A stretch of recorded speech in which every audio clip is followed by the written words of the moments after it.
Hello guys, இன்னைக்கு நம்ம என்ன பார்க்க போறோம்னா எக் நூடுல்ஸ் எப்படி செய்யறது தான் பார்க்க போகிறோம். வாங்க பார்க்கலாம். ஃபர்ஸ்ட்டு ஒரு பேனில் தண்ணியை பிடிச்சி நூடுல்ஸை போட்டு நல்லா வேக வச்சுக்கோங்க. அது நல்லா குக் ஆகட்டும். நம்ம வெஜிடபிள்ஸ் அதுக்காட்டையும் கட் பண்ணி வச்சுக்கலாம். கட் பண்ணி வச்சாச்சு. நம்ம இப்போது நூடுல்ஸை தனியாக எடுத்து வச்சுக்கலாம். அந்த பேன்லேயே ஆயிலை ஊற்றிட்டு எக்கு உடச்சி ஊற்றிக்கலாம்.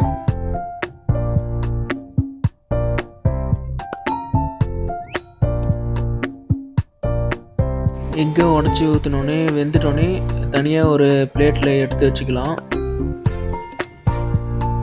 எடுத்து வச்சிட்டோம். இப்போது அதே பேனில் வெஜிடபிள்ஸ் ஆட் பண்ணிக்கலாம். ஆயில் ஊற்றி வெஜிடபிள்ஸ் பச்சை வாசனை போகிற வரைக்கும் நல்லா கிண்டி விட்டுக்கோங்க. கிண்டினோடனே கரம் மசாலாவும் சிக்கன் 65 மசாலாவும் போட்டுக்கலாம். இந்த ஸ்டேஜில் வேக வச்சு எடுத்த நூடுல்ஸை ஆட் பண்ணிக்கலாம். ஆட் பண்ணியாச்சு. நல்லா கிண்டி விட்டுக்கோங்க. மேகி மசாலாவும் ஆட் பண்ணிக்கலாம். ஒரு பாக்கெட் 10 ரூபா தான் வரும்.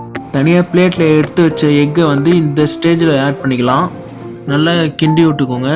சோயா சாஸ் உங்ககிட்ட இருந்தால் சோயா சாஸ் ஆட் பண்ணிக்கோங்க. அவ்வளோதான் ஃப்ரெண்ட்ஸ். இந்த ஸ்டேஜில் ஸ்டவ் ஆஃப் பண்ணிவிட்டு ஒரு பிளேட்டில் எடுத்து வச்சு சாப்பிட்டு பார்ப்போம் எப்படி இருக்குன்னு. சாப்பிட்டு பார்த்தேன், நல்லா தான் இருந்தது. வீடியோ உங்களுக்கு யூஸ்ஃபுல்லாக இருந்ததுன்னா லைக் பண்ணுங்கள், சப்ஸ்கிரைப் பண்ணுங்கள். Bye friends.